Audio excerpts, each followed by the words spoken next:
हरे कृष्णा हरि ओम तत्सत। अध्यात्म, जिसने अपना अंदर के आत्मा और परमात्मा को जान लिया उसी को अध्यात्म कहा जाता। और अध्यात्म में घुसना ये बहुत खतरनाक है। और मैं जो अध्यात्म में नहीं घुसी, मैं तो वहाँ से भगवान से ये मांगने गई थी, भगवान कुछ ऐसा कर दो जी 4-5 साल जब तक मेरे बच्चे कुछ करे ना, मैं खुश रहूं, बस रोती रहती थी। और भगवान इस तरह से अपने ओर मुझे खींचाए, पूरे दुनिया से मुझे कुछ भी अच्छा नहीं लगता।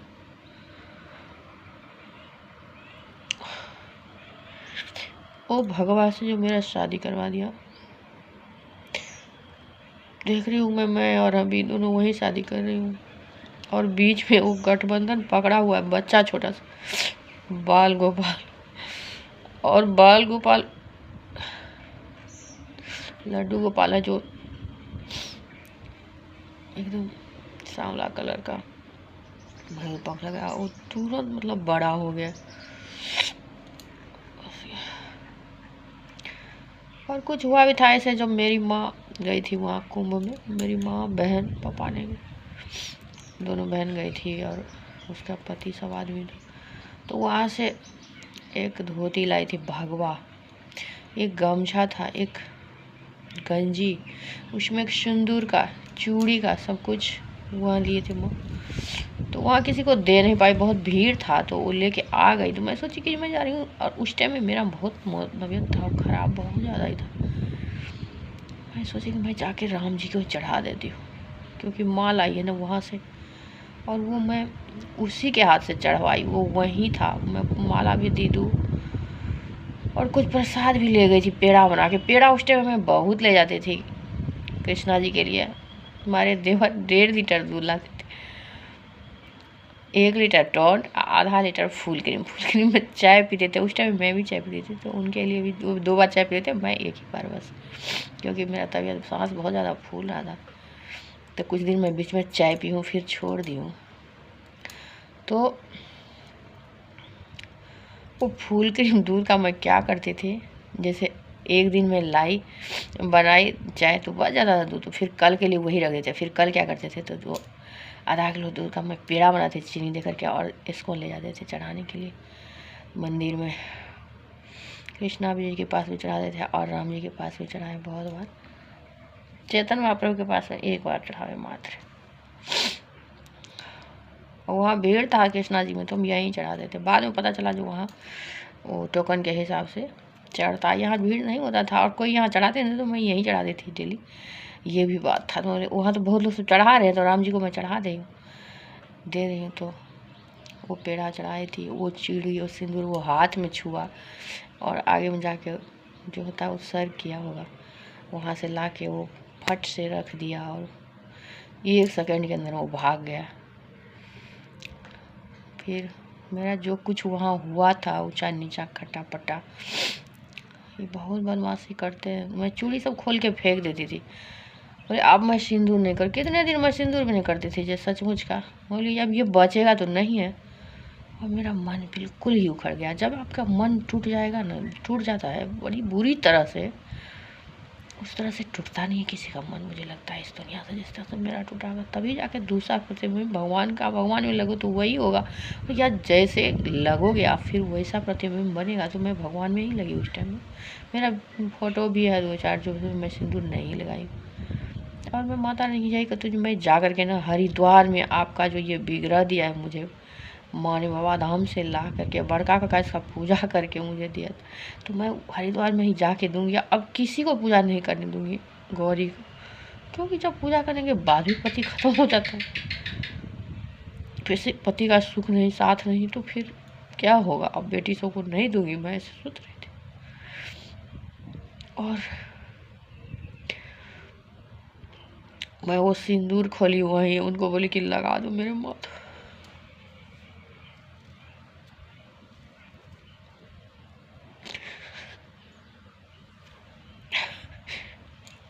राम जी के पास में इन्होंने लगाया सिंदूर। फिर मैं वो चूड़ी ले ली, और वो कपड़ा सब जो था, गमछा भगवा धोती, जो कुछ होगा उसमें कुर्ता उर्ता उसको खोल के दिए थे। तो बोले कि रख लो, तो वो बोला उसी दिन मैं पहले दिन उसको बोली कि रख लो ना आप ये, तो बोला कि नहीं यहाँ कुछ नहीं रखते, अब बाहर में किसी को दे दो। पैसे वो उसमें गिरा दो दान पेटी में, तो जो कुछ पैसे माँ दी थी उसी में तो मैं गिरा दिया। बोला कि पापा अभी ही लेके गए थे वो सामान, माँ दी थी, बोले वही दे देना किसी को, वो भेजा गया था जैसे कोम से। तो फिर वहाँ सिंदूर लगवाई इनसे मैं 3 बार, फिर घूमी भी। और वो उसी एक झाड़ू लगाने वाला है उसको दे दिए मैं वो कपड़ा से। वहाँ से मैं घर आई, मेरा पूरा बॉडी में इतना ज़्यादा उस टाइम में जो शुरू हुआ आग फेंकना, जैसे ठीक ही नहीं हो रहा है। बहुत तो कम हुआ है, लेकिन अब 1 करोड़ करीब महामंत्र हो गया है। लगता है मुझे ये नागा साधु सब जो होता है, वो लोग जो बर्फीली जगह पर रहता है तो उसको बॉडी से कुछ ऐसा आग जैसे महसूस करता होगा, उसका बॉडी जो है ना अलग तत्व में चला जाता है, बहुत ज़्यादा जो शक्ति मिलती है उसमें। इसीलिए वो लोग बर्फीली जगह पर खुला खुला ऐसे रहते हैं। भगवान बोले सबको ही भगवा पाने के लिए, नंगू पंगू नहीं रहने के लिए। जब आप रहते हो तो आपके अंदर में महाकाली भी वास करती है, महाकाल के साथ साथ। और वो पता ही है जो कितने उग्र है। और मेरे साथ जो कुछ हुआ है, बहुत कुछ घर में भी हुआ है जो मैं इसमें नहीं बताई हूँ किसी को, कभी बता भी दी होगी, अब भी पास में ही थी। ये अध्यात्म औरत के लिए बहुत खतरनाक है, अभिशाप है। जब सचमुच के आप इसमें जाते हो, भगवान में विश्वास करते हो, भगवान स्वयं ही आ जाते हैं। तो मैं देख रही हूँ, मैं अर्धनारेश्वर हूँ, जगते हुए मैंने पहली बार देखा अपने मैके में 2 बार। एक बार तो मैं अपने गोसाई के सामने में ही जब पूजा करते करते, जय शिवंकरा करते करते जब पैर पर घूम रहे, तो मैं देख रही उसी का हाथ है मेरे राइट वाला, पैर दोनों उसी का नज़र आ रहा है, शिखा नज़र आ रहा है, वो भगवा चंदन गला में। मतलब मैं पहनी हूँ मंगलसूत्र, कुछ अजीब सा अनुभव वहाँ भी हुआ। एक बार हनुमान जी के पास में भी 2 बार हुआ। तभी मुझे पता चला जो मानव भगवान का अर्धनारेश्वर रूप जो होता है वही है।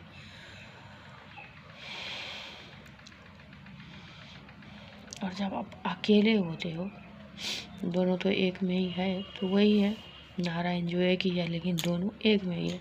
और उन्हीं की वो जब उनका शक्ति प्रकट होता है, और जब मैं बहुत कुछ हो गया उसके साथ में, और वो इतना पता नहीं कहाँ का नहीं। एक बार पूछा भी नहीं क्या हुआ, एक दिन वैसे पूछा था, बोली सॉरी को क्या बताती किसी को, जो भाई तुम खड़े हो, तुम्हारे में मैं पूरा ब्रह्मांड देखे हूँ, पूरा दुनिया देखो, पूरा दुनिया का शांति देखो, क्या मतलब कैसे बोल पाओगे। हम लोग है मिथिला का, थोड़ा वैसे भी गच्चू है बहुत ज़्यादा ही, और पूरे दुनिया से अब बात कर लेते हैं। और जब मेरा देवर बहुत ज़्यादा छेछड़ीपंथी करता शुरू में,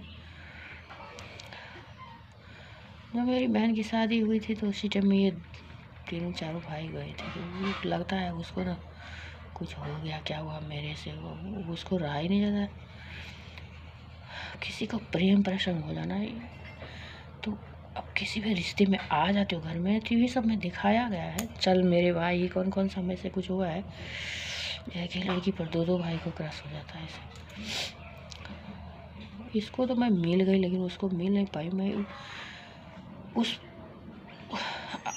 उस दर्द को मैं क्या कहूँ जो मैं महसूस करूँ, तब जब मुझे ये काली सिद्धि हुई है, तब भगवान बोले मैं ही हूँ जो कितने रूप में, जब ही किसी को प्रेम हो जाता है किसी से, तो वही परमात्मा बन जाता है।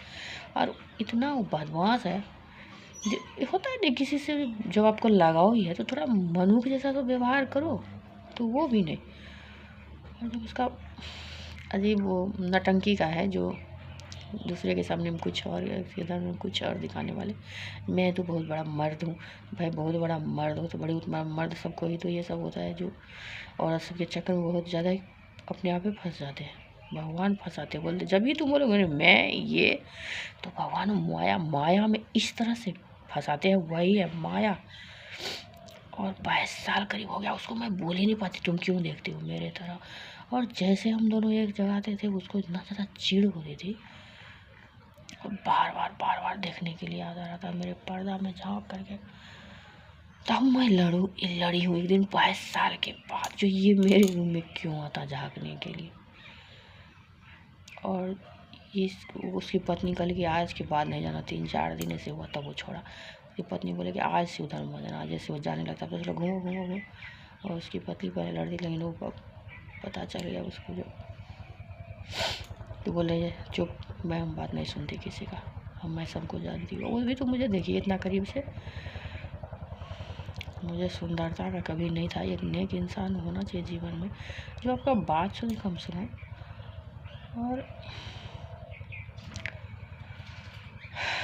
यहाँ जैसे वो अपना आँख बंद किया अपने घर की तरफ कि वहाँ मंदिर में शुरू हो गया, और तब ये सब सारा कांड हो गया। पता नहीं मेरा कैसे ठीक होगा, ये बॉडी का बहुत ज़्यादा ही लार जैसे देता है। मौसम भी ठीक रहता है, सिर में दर्द उसमें भी होता था। मैं भागवत गीता और दुर्गापति जब पढ़ लेती हूँ, 5000 मंत्र तो करती हूँ, दुर्गा मंदिर भी चला तो सारा आग ही लगता है, लग जाता है। वो शक्ति है मंदिर सब में। यहाँ ऐसे ही होता था वहाँ, अब मन ही नहीं मानता है। बोला कि माई बैठी होगी ना, भगवान बैठे होंगे और भगवत गीता सुनने के लिए, माई बैठी होगी, माई को शक्ति मिलता है ना दुर्गा पाठ से, भगवत गीता से सुना देती हूँ।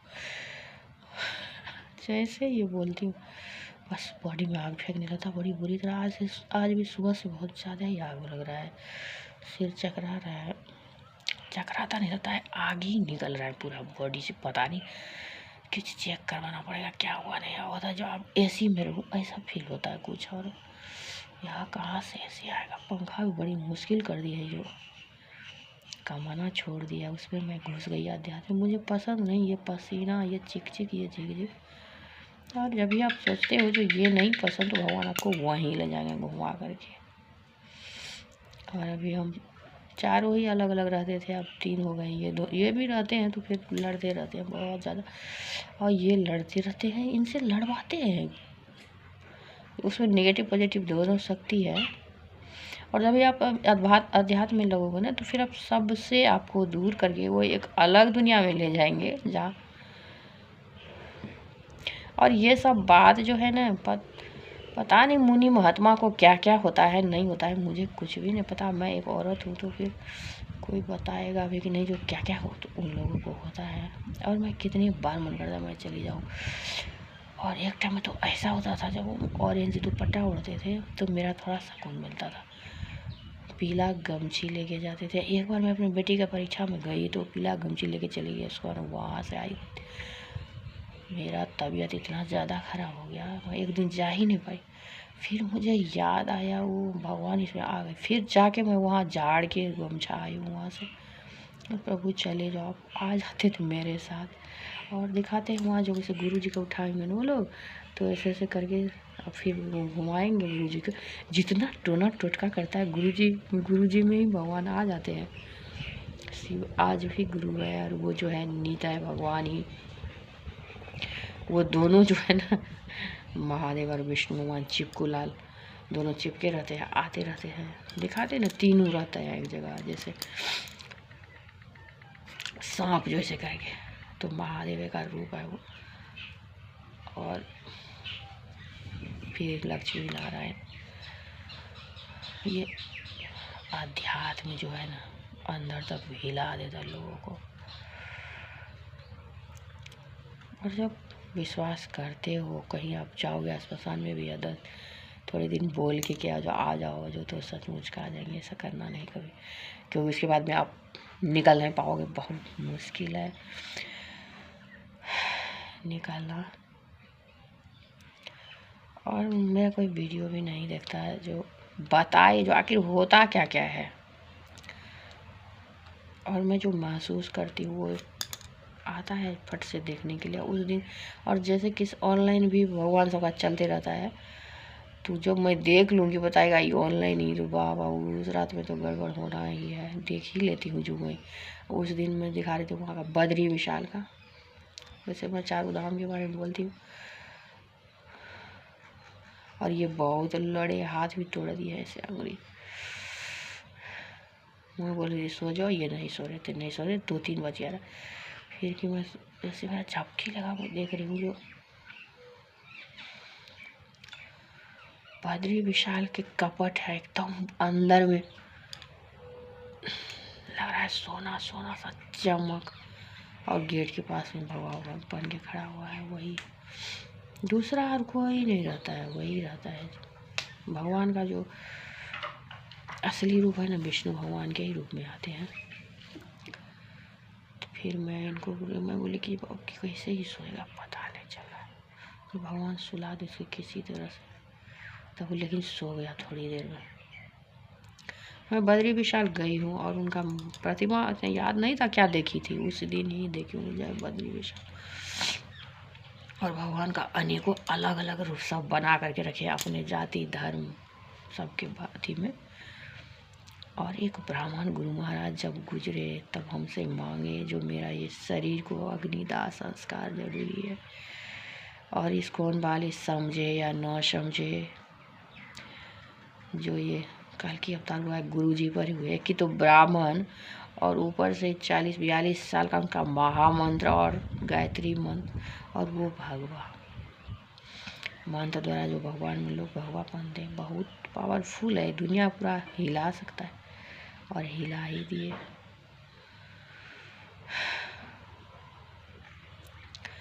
सब आदमी से नॉर्मल अपन जीवन में लगे रहो, इतना जो बाबाजी सब बन जाते हैं ना, ये सब क्या होता है घर में बहुत ज़्यादा मेंटली टॉर्चर होता है कि ज़्यादा बच्चे सबके कारण में। वैसे जिसको खींचना होता है ना, एक जन्म का नहीं होता है, युगों का। जब मुझे लग रहा था जो मैं लड़का ही हूँ, मुझे कपड़ा पहनना पसंद नहीं था। बच्चे दरवाजे पर मेरी दादी सो जाती थी उस टाइम में, तो मैं वही सोऊंगी। जैसे मैं थोड़ी बड़ी हुई 10-11, उसके बाद मुझे घर में बंद कर दिया। बहुत गर्मी लगता था, मैं सोना नहीं चाहती थी, रो रो के सोती थी। खरम पहनना, शंख बजाना मुझे बहुत शौक था, लेकिन कभी बजा नहीं पाई, बोले औरत शंख नहीं बजाते। और वहाँ जो मंदिर में एक ही हाथ से शंख बजाते हैं, वो भी तो दोनों हाथ से शंख बजाते, तभी ये शिव और शक्ति मिलेंगे ना, फिर जरूर है दोनों हाथ से। इतना भी नहीं, आपके पेट में ही लेटरिन है तो आप लेटरिन है क्या, मल क्या है, अन्न का ही तो है जो बच जाता है। हाँ, गंध रहता है उसमें, जैसा खाना खाओगे या अंदर में, वैसे भी जब बंद है, भगवान द्वारा बनाया गया, बड़ी मुश्किल से पाचन तंत्र करवा के वहाँ जूसर मशीन लगा रखे हैं भगवान, जादू से किसी को पता नहीं चलता। तो फट भगवान ने आज मेरा बेटा बोले मम्मी कुछ भी ऐसा नहीं, वो भी सपना हम क्या देखता है, बोलती सपना तुम देखो तो बोल रहा कि मम्मी देखता तो हूँ, लगता हूँ मुझे अलगे प्लानेट में हूँ, वहाँ वो है। भगवान क्या क्या देखता है, ये भी सपना, वही सब वो सपना डेली देखता है। जो वहाँ जो क्या बोल रहे थे जो आए थे, मैं बोली कि ऐसा कुछ भी नहीं है कहीं भी जो ऊपर से आए, जो बोलते हैं दूसरे प्लेनेट का आएंगे, नहीं, कुछ भी नहीं। सब ये जादू से ही सेट है, जैसे हम लोगों का सांस सेट है, वैसे ये सूर्य तारा में सब कुछ वैसे ही सेट है। जो हम लोग मन से भगवान को बुलाते हैं तो मन से ही वो समझ जाते हैं। इसीलिए बच्चे सबको भगवत गीता, चेतन कल की गीता ज्ञान देना पड़ेगा। जो भगवान चेतन है, और आप लोग ऐसे मत करो, भगवान में लग के अपना जीवन व्यतीत करो तो सब अच्छा होगा। और आएंगे सतयुग जरूर आएंगे, चाहे लगेगा 100 साल, लेकिन आएगा जरूर, बहुत जल्द। और बहुत ज़रूरी है सबसे ज़्यादा जनसंख्या कम करना, और इतने ज़्यादा कारखाने सब, जैसे जनसंख्या कम होता है सब कुछ की आवश्यकता कम हो जाएगी ना धीरे धीरे, तो प्रकृति बच जाएगी। प्रकृति अब बचने वाली नहीं है। और भगवान को भी बहुत दम घुटन मतलब होता है। और मंदिर सब में जो भगवान रहते तो बताई हूँ मैं, जो क्या क्या देखी हूँ वहाँ, और वो हरदम घूमते रहते आपके आगे पीछे, मुनि महात्मा सबके आगे पीछे। जो पता नहीं वो लोग देखते हैं कि नहीं देखते हैं, मुझे तो कुछ नहीं, लेकिन हम लोग तो देख देख के पक गए हैं सब। और कुछ भी नहीं, आपको खुद ही सब कुछ करना पड़ेगा। और ये अध्यात्म बहुत आत्म फाड़ू है, शरीर का एक एक खून को गर्म कर देता है याद। और मैं अपने आप में घुस गई अध्यात्म में, मुझे पता ही नहीं चला। नहीं कभी मैं जाना चाहती थी, ऐसे नॉर्मल ब्राह्मण है तो पूजा पाठ करती थी, मुझे पता नहीं था जो मंदिर में जाकर मुझे खींच ही लेंगे। और जो उसके मैं देखी हूँ पूरा ब्रह्मांड, और उसके शांति के लिए भगवान जब दिए हैं तो जरूर शांति होगा। अभी लोग सब है जो नाच गाना पे ज़्यादा है बिहार में और यूपी सब में, ये लड़की सब जो स्टेज पर चढ़ के करती ना अदनंग सब, ये सब कुछ भड़क रहा है कि तो नासा, और ये लड़की सब का रोड पर उतरना बहुत खतरनाक है। सबको बंद करवाना पड़ेगा जबरन। काम होगा चलो अपना जैसा वैसा काम करके रखो, और सबको समझना पड़ेगा। जो एक आदमी भी परिवार में काम कर रहे हैं तो थोड़ा थोड़ा करके सब मिला के खाओ, यही है प्रकृति। अब जो आप सोचोगे जो हम इतना कमाए सब मेरा ही, तो ऐसा नहीं होना चाहिए समाज में। इसके लिए सरकार में जाना बहुत ज़रूरी है। मैं सोचती हूँ जो मैं जाऊँगी तो फिर आचार्य प्रसाद को बनाऊँगी प्रधानमंत्री, लेकिन उनका बात कोई सुनेंगे क्या? जो मैं करना चाहती हूँ वो कर पाएंगे? मुझे खुद ही जाना पड़ेगा वहाँ, भारत को एक सूत्र में बांधने के लिए। और आचार्य प्रसाद का बहुत काम है, जो कैसे वो नॉलेज दे रहे हैं बच्चे सबको, बहुत ज़रूरी है, समझा रहे हैं। जो आप पकड़ो, अब ये मत सोचो जो हमको बहुत ऊपर ही जाना है और आना होगा तो आ जाएंगे। वो देखो 3-3 नौकरी छोड़ करके लगे अध्यात्म में, तो भगवान का ही कृपा था। यूपी से है, वहाँ का काशी बनारस का भगवान भोलेनाथ बहुत प्रचंड रूप है उनका। महादेव को गुरु बुलाओ तो फिर वो आते हैं अपना त्रिशूल लेकर के और भागवा में दांडी लेकर के। तो प्रकृति के रक्षा के लिए अपने आप को थोड़ा शांत करना पड़ेगा परिवार में। और देवर हमारी एक मिसाल है जो कैसे सबका कर रहे। पहले थोड़ा बीच में हो गए थे दिमाग उनका भी, लेकिन मंदिर जाते रहे। आप लोग जाओ मंदिर बहुत प्रखर है। जहाँ वैसे पूजा होता है ना इस्कॉन में, वहाँ भगवान बहुत प्रखर रूप में है। इसीलिए बोल रहे हैं हर जगह इस्कॉन स्थापित करने के लिए। जहाँ पूजा होगा तो भगवान को शक्ति जगेगी, फिर आपका कल्याण होगा, आपको मार्गदर्शन जरूर मिलेंगे। और फिर ठीक है, पैसा को पैसा नहीं मानते, सबके लिए कर रहे समान रूप से। ऐसे ही होना चाहिए। कम परिवार, कोई दो बच्चा का जरूरत ही नहीं है, एक बच्चा बहुत है। और जब एक जनरेशन सारी के सारी एक बच्चा पर उतर जाएंगे ना, 1-2 जनरेशन की अपने आप जनसंख्या कम होगी और सबका मन भी भगवान में लगेंगे और सबके लिए काम भी अवेलेबल होगा। तो ऐसे अभी बता रहे जो 15,000 बच्चे सुसाइड करते, मन उबिया जाता है। उसके बाद में आध्यात्म एक डिप्रेशन ही है बहुत बुरा वाला, और लगता है जो आप कुछ है ही नहीं, आप कुछ है ही नहीं, आप कुछ। जैसे टीवी से बनेगा तो मैं गड़क रहा है, कुछ दिमाग में ऐसे चलते रहता है। ये बोले सारे नक्षत्र जो अंदर में ही होता है वही होता है, कुछ है ही नहीं। अब कैसे होगा, अब कैसे होगा? तभी भगवान भोलेनाथ अपना ध्यान तोड़े, बोले कि ये सब तुम्हारे पास में ही है, क्यों घबरा रहे? तो यही सबको बताना है जो सब आपके पास में सब शांति से रहो। घर का वातावरण बनाना ही पड़े। माँ बाप जो बच्चे को बहुत लोभ देते ना, ये ठीक चीज़ नहीं है। और 10th-12th जाते जाते पता चलिए तब बच्चे के कितना दिमाग है, तो वो बताने वाला कोई है नहीं समाज में। तो वो भी बहुत ज़रूरी है, मार्गदर्शन सरकार की तरफ से ही तो ये डिप्रेशन और सुसाइड जो है रुक सकती है, ज़रूर रुकेगी। तब भगवान जब दिए हैं इतना सारा आइडिया हमको, दुर्गा माई ने दी है पूरा कालचक्री गीता ज्ञान, तो फिर ठीक होगा, ज़रूर होगा। और मन करता है दिल्ली जाऊँ, सबको बताऊँ, सब कोई बात नहीं सुनता है, बिल्कुल भी नहीं। अपने में लगा रहेगा कितना बड़ा पुजारी है, कितना बड़ा मतलब क्या है नहीं है। पूरे शास्त्र का नॉलेज वही लोग लिए हैं और कोई लिया नहीं। ब्राह्मण तो घास चराता है, ये नहीं समझता जो ब्राह्मण को जन्मों से भगवान दिए हैं, फिर भटकाए भी है, यहाँ जाओ वहाँ जाओ, फिर आकर के वहीं आ गए हैं जब धर्म की स्थापना है। तो बहुत ज्ञान देकर भी लोग मोह से बहुत ज़्यादा दूर है। और मतलब पापा सभी जानते हैं, हाँ ये राजा का ऐसा हुआ था, वो ऐसा हुआ था। इतना ज़्यादा बोलोगे अब व्याख्या करके तो वो तो जो पंडित है वही बता सकते